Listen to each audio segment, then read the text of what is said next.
Y'all funny, man. Y'all leave people alone. Leave people alone. Let me tell you something, man. You know what's so funny, right? Somebody hit me up in my comment section and was like, yo, hey Mario J, man, what's your email, bro? I just want to ask you some things. I said, all right, cool, man. Here go my email. I slid it to him. You know what I'm saying? He hit me up. He's like, yo, hey, sir, no disrespect, but I just wanted to know why all y'all, you know what I'm saying, using Kwame Brown name in y'all titles. You know what I'm saying? It seemed like y'all clout chasing. You clout chasing mother. Wait a minute. Hold on, brother. Let me. I said, you know what, man? I was going to address this. But let me address this especially for you. I said, make sure you tune into my next video. So let me explain something to you guys. It was clear to me that Kwame Brown is allowing other YouTubers, other content creators to expand the conversation. Now, there are other YouTubers out there that are strictly taking his whole video, his whole live, and just replaying the content, pressing play and just saying, oh, this little light of mine, I'm gonna let it shine. I mean, just letting it play, ain't saying nothing. There are other ones that are playing it, chopping it up, you know what I'm saying, making little clips or whatever case may be. Let me tell you what I'm doing. Let me tell you what Tough Love is doing. Tough Love is expounding on certain points that I believe Kwame Brown has made. I believe that by me being a veteran of the United States Army for 20 years, I believe by me being institutionally able to achieve certain educational values and points and standards, street smart. So I have a combination of certain things that I believe that my message will resonate with even more people, right? So what I do is I sit back and I say, man, hey, good. That's a good point, Kwame. Let me put it the way Tough Love will put it. Kwame Brown is doing a great job at resonating with people with his message. And I believe that there are a lot of other people that have messages. And the great thing about it, which I love about it, is he's saying, hey, y'all take my content, do what you need to do, but do it responsibly. And for those people that do it responsibly, those people that pay homage and say, hey, salute to Kwame Brown, but this is what we need to talk about. We need to expound on the conversation. That's what Tough Love is about.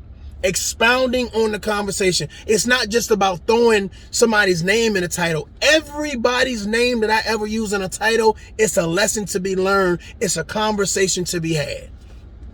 So I'm hoping that this is answering your question or whatever case may be. Are people just bona fide, right out, clout chasing? I'm going to take your whole video and I'm just going to play the whole video. Kumbaya, my Lord. Kumbaya. I'm just saying, they are certainly doing that. But for those people that says, hey, I'm expounding the conversation, I'm taking it from surface level and we going a little bit deeper. Some people just, hey, playing this stuff just to say, you know what I'm saying? Hey, I just want to crack jokes. You know, there's a conversation to be had. There's a conversation to be had until men and women, especially black men and women, find a common denominator where we can start building. Shout out to Ricky Manor. Y'all make sure y'all check out Ricky Manor on YouTube. I was watching a video of his last night and he was talking about women talking about, well, especially black women saying that they're giving up on black men. They're not protecting black men anymore or whatever. And he was also talking about, you know, that wasn't the case. So I don't want to paraphrase too much. I'll just go check it out or whatever. But let me kind of talk about that a little bit or whatever case be. I truly believe that it is time for men and women, especially black men and women, to put their differences aside. And I see that with the Kwame Brown situation, there are a lot of people that feel like, you know what he has to say is relevant, both men and women. So I want you to realize how special this moment is, because there's a lot of content creators out here and they got all men listening to them. They got all women listening to them. They got a combination of both, but really ain't making no noise like that. But he has brought people together. Now, here's the thought process, ladies and gentlemen. Why? How? When? Where? How is he able to resonate with both men and women? Is he bashing men? Is he bashing women? Or is he talking about togetherness? Is that a genuine concern? Does that genuinely resonate with people? And I think it genuinely resonates with people. People understand that concept.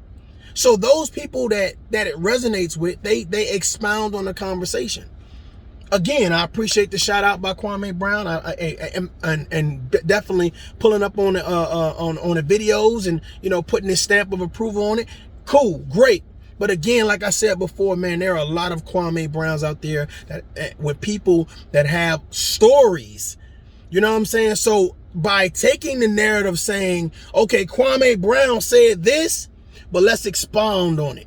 Let's further talk about it. The conversation is not over yet. How do we build together? How do we let bygones be bygones? How do we get over the hurt? How do we get over the disrespect? How do we get over the name calling? How do we get over the bashing?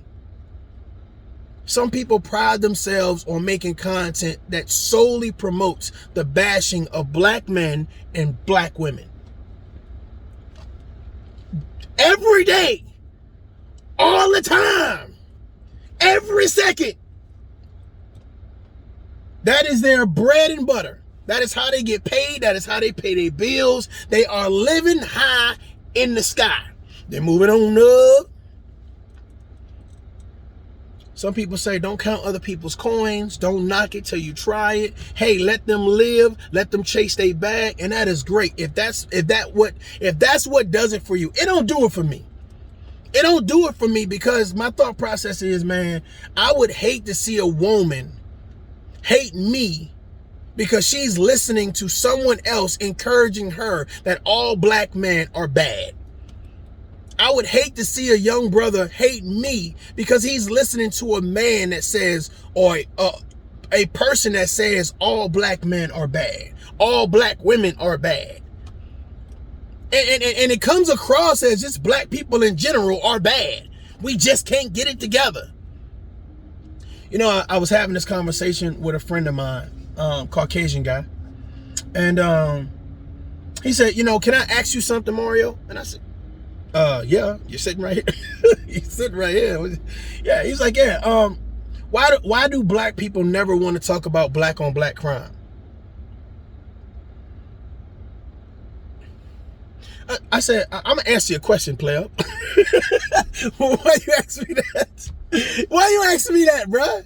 We haven't beers. Why you put me on the spot like that? Okay, you wanna have a tough conversation, player. Okay, Craig, let's have the conversation, Craig. All right? So, you know what's interesting? I think we get paid to ignore it. We get paid to ignore it. And this is what I mean. It's just like the more we ignore, the more we accept. The more we say, hey, as long as we look the other way and we don't worry about it, then it'll work out in our favor. Because here's the thing, when you start minding other people's business, you know what I'm saying, depending on who that person is, the business that you minding, they tend to want to do something about it. Especially if you live in a project or a hood or a poverty-stricken environment. So it's almost like it pays to look the other way. Not, hey, nope, I'm not getting in that. Nope, I don't care what I heard. I know I heard a gunshot. I know somebody was screaming help. Nope, not today, Sally. No. Right? But in reality, that's a great question. That's a great question. Why aren't there thousands of videos talking about Bloods and Crips and Vice Lords and GDs, and why don't we stop killing each other? And, you know, because my thought process is Black Lives Matter should be the #1 organization, shouldn't it? But we know that Black Lives Matter, how it was started, and then where it is now, and we see that it is more reactive than proactive. So my thought process is, if Black Lives Matter to black people, wouldn't we be talking about it?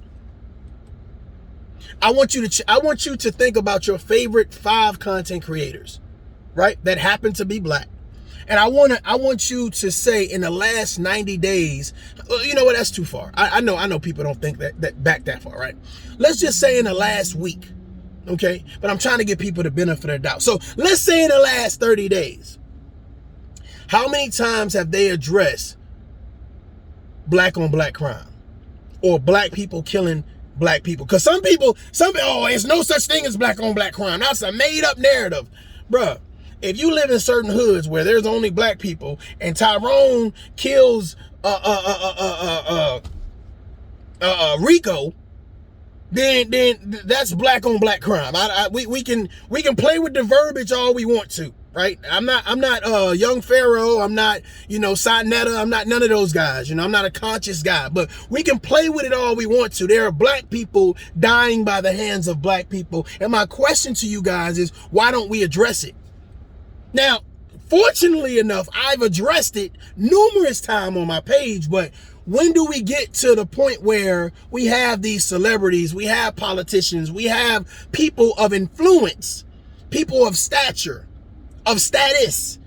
When do we get to that point where people are now talking about this black on black crime?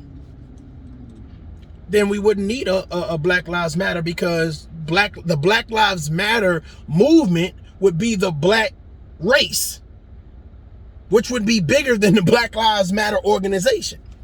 Now, it's a lot of things being fought when it comes to Black Lives Matter. You got the LGBTQ community in reference to transgenders being fought for Black Lives Matter. You know what I'm saying? So it's a lot of things encompassed in it now. It was composed of three people that are a part of the LGBTQ community. So it's what is Black Lives Matter really for? What is it really for? Well, my thought process is, are there organizations out there that are proactive versus reactive?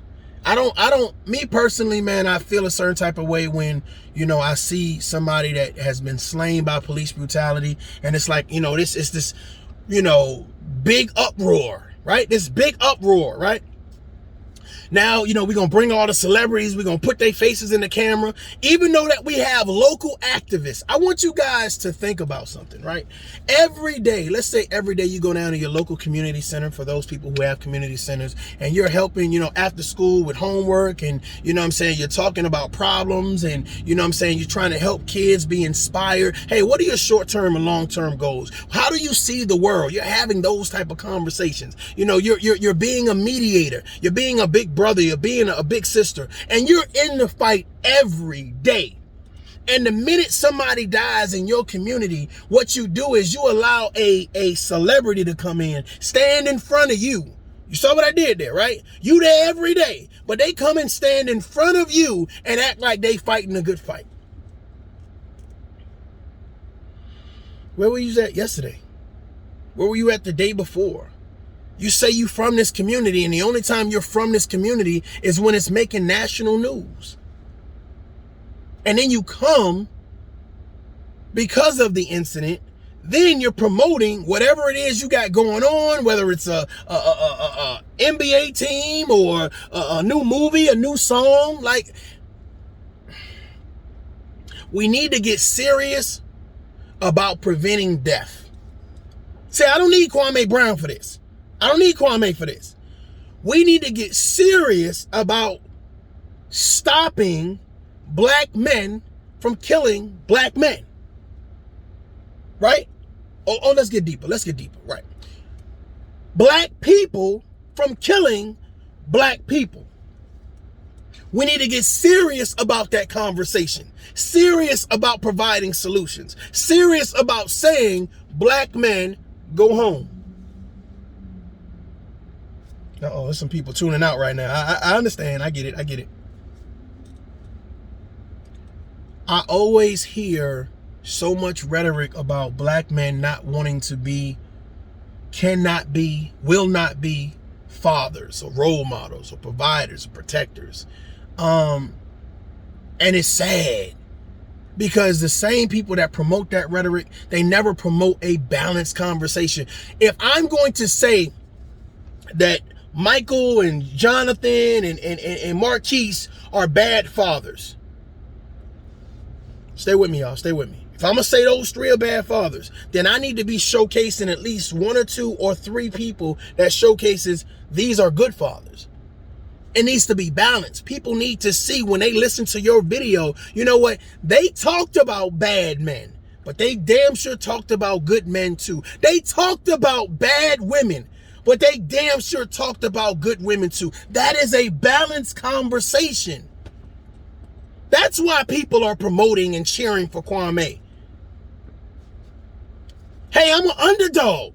All underdogs should be able to relate to this. All underdogs should be able to relate to saying, hey, enough's enough. It is time for me to speak up. Well, ladies and gentlemen, I'm talking about the underdog right now. And if we're going to talk about the underdog in reference to black people, now here's my thought process. Because when you start talking about black people, it's almost like there is it's a double-edged sword. Either you're pro-black all the way, black everything, or you're a person that is a coon, is an Uncle Tom, a race traitor. If you don't say that black people are never wrong, right? If you say that black people need to be more responsible with their selves, with their families, with their credit, right? If you don't say that black people should only care about purchasing things, rims, weed, alcohol, stay with me, right? Chains, fancy cars. If you say anything that looks bad towards the black race, you an Uncle Tom. You're a race traitor. You a coon. You know where I'm going with this, right? Let's talk about Candace Owens. Candace Owens said some things about George Floyd that I found disrespectful. I addressed it. And I felt it was disrespectful because I felt that nobody, regardless of their history, okay, unless you was somewhere raping kids, you know, you was abusing, you know, men or women, you know what I'm saying? Other than that, you know, or you did some type of violent act that hurt somebody, you know, just because, you know, you wanted to do it. There are certain things that I say, okay, hey, it is what it is, have at them. But it seems like now when black people die for some reason, the first thing we do is we bring up their unperfect past. I don't know if y'all been where I've been, you know what I'm saying? Like, I don't know if we've been watching the same things. Like, the first thing we do is look at their unperfect past. And I'm going to be honest with y'all. I'm going to be real with y'all. Okay? Society is doing that. You watch a man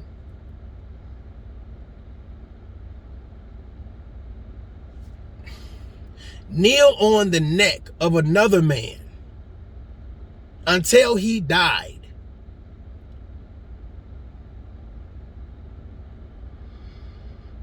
With his hands in his pocket, resting like he just ran a touchdown and he took a knee. And he was resting. Look at me, world. Look how powerful I am. Look how great I am. And you want me to not see that, but you want me to look at the man who is dying, who is crying for his mother, who is now become this public spectacle of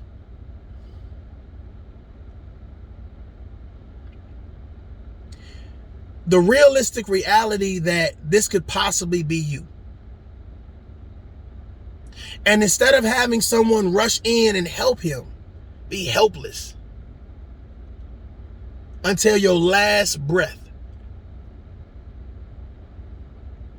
You want me to see a criminal on the ground dying. You want me to see somebody that was unproductive and unsuccessful in life dying. You want me to not worry about his children, not worry about where he's from, not worry about anything other than the fact that, well, maybe he deserved it. We shouldn't mourn him. We shouldn't have any type of protest for him. He was a criminal. And what's so funny was it was so many white people who ran behind that narrative, and they stood behind Candace Owens and they cheered her on as she said the things that she was saying. And I felt so bad because I saw myself on the ground. And I ain't trying to get emotional, man, because it did something to me. You know what I'm saying? It did something to me because you're looking at someone who obviously has children, you know, and his child has to watch this play out on social media annually, and have to watch her father die annually. The death of George Floyd. The death of George Floyd. The death of George Floyd. Her children have to watch their grandfather die annually.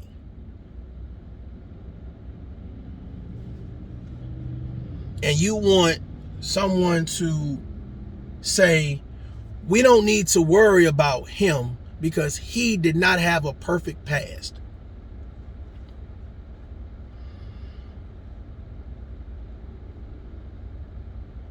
I try to give people credit where credit is due. If they say something I agree with, hey, I agree with it. I don't care if you know what I'm saying, you black, white, Oriental, Hispanic, it don't matter to me. If you're saying something that resonates, that is meaningful, that is thought-provoking, that brings people together, that maybe can be considered tough love. Okay. All right. But if you're saying something that is demeaning and has no merit, that the rhetoric is to tear down, the rhetoric is to crumble, to taint, to corrode, I gotta call you out. I gotta check that. As a man, period. I have to. I have to.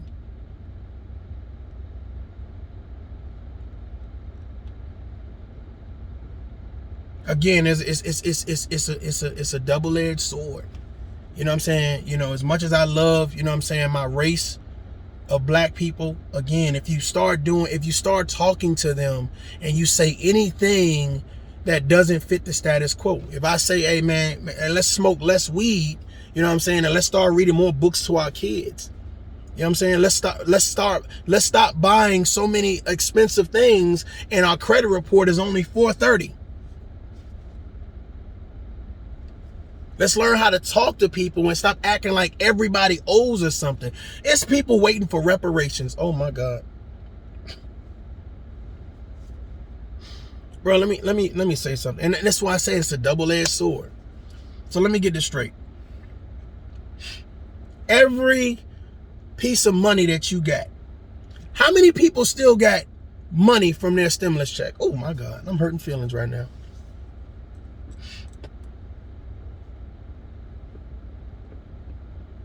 Don't worry, I'll wait. How many of y'all still got money from your stimulus check, or is it gone? Is it gone? Either one of them, the first one, the second one, got money from the stimulus check. Y'all gonna be mad at me. Kwame! They gonna be mad at me, Kwame. I'm trying to give you this blessing, but it ain't no church. You want reparations, right? Can't handle $1,400, $1,600, but you want thousands of dollars so you can blow. Soon as you get that money, oh, I'm putting rims on my car.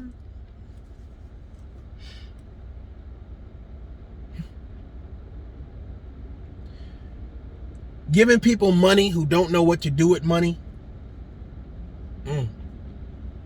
Not all, some. Not all, but some. Come on now.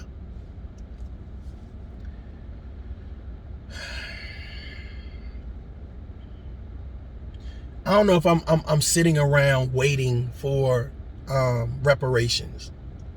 You know what I'm saying? I don't know if I'm sitting around on a daily basis talking about slavery. Do I understand that, you know what I'm saying, black people did not start off with a fair shake? Yes. Yes. Yes. I've said in many classrooms, I've said in many circles, I've said in many face-to-face conversations, and had my fair share of conversations about slavery and how it started, what happened, where we are now, definitely. But I don't walk around with a chip on my shoulder. I don't say that every white person that I see is to blame.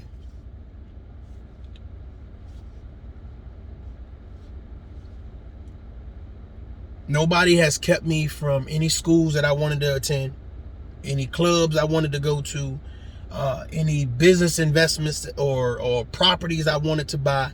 You know what I'm saying? When I walk into a bank and I say X, Y, and Z, okay, Mario, let's pull your credit score. Oh, looks like you're good to go. Okay. People get, it's so funny because media does a great job at feeding this narrative that black people can't be successful in America. And if you are successful, you have to be a coon. You have to be a race trader. You don't care anything about black people because you've made it. Now, we could talk about Boyce Watkins all day. The issue is that Boyce, when he lost his common sense, at one of those meetings, one of those conferences, he lost his common sense. And he stopped believing in the average, everyday, working American black citizen. Stop believing it. Those uppity Negroes, right? Maybe race traders. Don't know.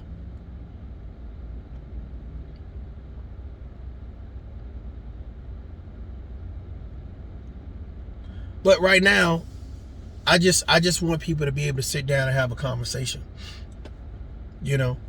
It baffles me that there are people out there that say black men this and black men that, and coming up with all of these names for black men, and I just be scratching my head like, you don't know no good black men?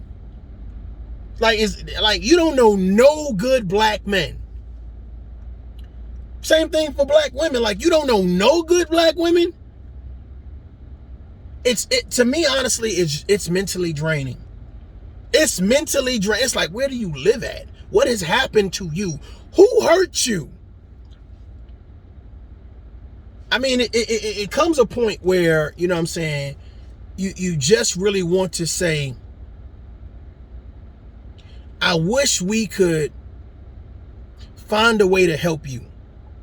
Find a way to have the conversation that is going to benefit you. It's difficult, especially when you got people that don't want to have that type of conversation. You ever see people that are happy to be upset? Well, some on my mouth. Hold on. Now, for real, you ever see those people that are always mad? Like they walk around with a chip on their shoulder. They point out all the bad stuff. They never stop to smell the roses. They never sit down by a tree and read a book. They never walk on the beach in the sand. Like, they are always finding the worst in everything and everybody. It's like when they come around, they just suck all the positivity out the room. That's how I feel when I come across some of these content creators. Like, people be wanting me to be like, hey, what do you think about this? Sending me links to this and and I just be like, after 5 minutes, I just be like, bro, I need to go get some ice creams. Golly, I need to watch a Disney movie after this joint. This is ridiculous. Like, this is crazy. For real, man. Like, it just some people like that, man. You know what's so funny? Because when I was talking to that low key guy, low key for life, guy. You know, I had to roast him. I had to roast him. I see him pop back up and stuff, which is funny. I thought he was gone, you know, since he took all those videos down. It's like there is so much positive to find in a Kwame Brown's message, but you find the negative in it. It's so much positive to find in a tough love message, but you sit down and you find the negative in it. You want to find something to say bad about it. And I only, you know, it's I get it. Sometimes you ain't hitting. Sometimes what you're saying ain't resonating or whatever case may be. But here's the thing. If a broken clock could be right twice a day. Y'all ain't hear me. Let me say it again. If a broken clock could be right twice a day, you're telling me out of a whole segment, out of a whole video, you didn't find one point made? There was nothing you agreed with. There was nothing that resonated with you. There are crackheads on the street that can teach you something. There are crackheads on the street that can actually have a conversation with you. So you're telling me somebody that has MBA experience, life experience, father, brother, son, black man, nothing he says resonated with you. It's just hard to believe.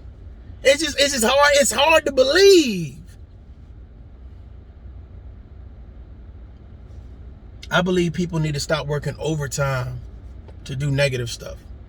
Overtime to promote negative stuff. Overtime to think negative stuff. Start taking things for what it's worth. If I get on here and I start bashing black women and you do not like that and that's not your, you know what I'm saying, your cup of tea, block me, delete me, you know what I'm saying, chuck the deuces. Don't steadily engage, because here's the thing. Some people live off of that engagement. They like to be the bad guy. You know what? It's so funny though. I'm going to be real with y'all. I'm going to tell y'all a secret. The people that like to be a bad guy